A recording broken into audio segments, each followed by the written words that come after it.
नमस्कार किसान भाइयों, स्वागत है आप सभी का हमारी एक और नई वीडियो में। किसान भाइयों, आज हम बात करेंगे जब गन्ने की बुआई कर चुके होते हैं तो गन्ना बुआई करने के बाद हमें पहले पानी पर कौन कौन से खाद कितनी मात्रा में डालने चाहिए, जिससे अच्छे तरीके से कल्ले बन सके, अच्छे तरीके से टिल्लिंग कर सके।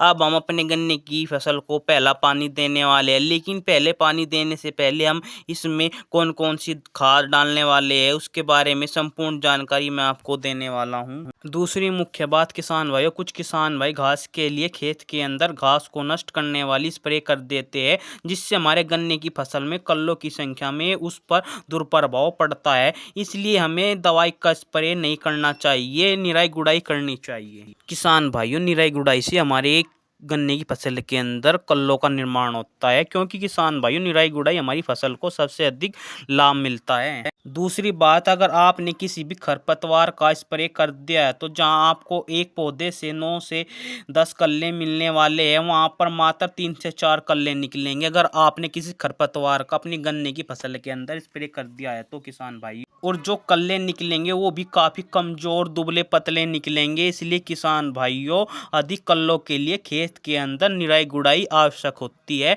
ना कि आप किसी खरपतवार का प्रयोग करें। मेरा मानना यह है कि आपको निराई गुड़ाई जरूर करानी लेनी चाहिए। 1 से 2 निराई गुड़ाई आवश्यक होती है गन्ने की फसल के लिए, जिससे हमारे नए कल्लों का निर्माण हो सके। अब बात करते हैं खादों की, कौन कौन से खाद कितनी मात्रा में पहले पानी पर किसान भाइयों हमें डालने चाहिए। अब बात करते हैं पहले खाद की, जो आपको लेना होगा जिंक सल्फेट। अगर जिंक सल्फेट पहले पानी पर अगर आप नहीं डालोगे, ना ही तो जिंक की कमी पूरी होगी, ना ही सल्फर की कमी पूरी होगी, और अच्छी टिल्डिंग नहीं हो पाती। यदि बुआई में आपने सल्फर डाल दिया है तो बहुत अच्छी बात है, पर लेकिन पहले पानी पर जिंक सल्फेट तो डालनी ही डालनी है। जिंक सल्फेट 33% वाली ले लीजिए, 6 किलोग्राम प्रति एकड़ के हिसाब से बहुत बेहतरीन वाले कार्य करेगी। जिंक की कमी पूरी हो जाती है और खेत के अंदर सल्फर की कमी पूरी हो जाएगी। खेत के अंदर किसी भी तरह की फंगस का अटैक गन्ने की फसल के अंदर देखने को नहीं मिलेगा किसान भाइयों। इसके साथ साथ जो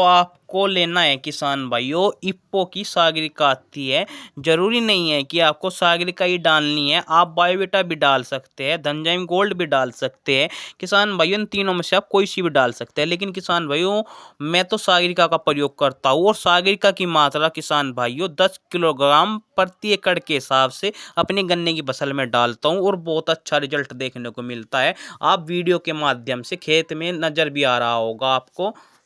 तो किसान भाइयों, हमारे 2 खाद हो गए, जिंक सल्फेट हो गया 5 से 6 किलोग्राम, सागरिका हो गई है हमारी 10 किलोग्राम। अब हमें लेना है यूरिया। यूरिया की मात्रा किसान भाइयों हमें 45 किलोग्राम प्रति एकड़ के हिसाब से लेनी होगी। इन तीनों को आप डालेंगे, बहुत ही बेहतरीन वाले रिजल्ट आपको देखने को मिलेंगे। एक और मुख्य बात किसान भाइयों, अगर आपने बुआई के समय किसी कीटनाशक का प्रयोग नहीं किया है तो इस समय पर आपको कीटनाशक का प्रयोग अवश्य करना है। अगर आपने रीजेंट, शिरासाकी, कार्बेंडाजिम का प्रयोग बुआई करते समय किया है तो फिर आपको इस समय आवश्यकता नहीं है, तो फिर आपको इन तीनों खादों को ही डाल लेना है, जिंक सल्फेट, सागरिका, यूरिया।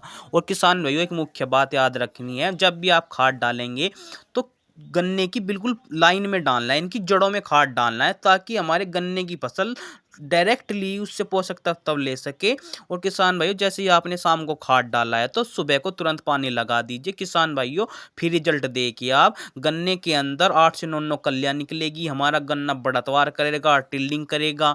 किसान भाइयों, जानकारी अच्छी लगी है तो वीडियो को लाइक कीजिए, चैनल को सब्सक्राइब कीजिए, ताकि हम आपके लिए और अच्छी से अच्छी नई वीडियो लेकर आ सके। धन्यवाद। फिर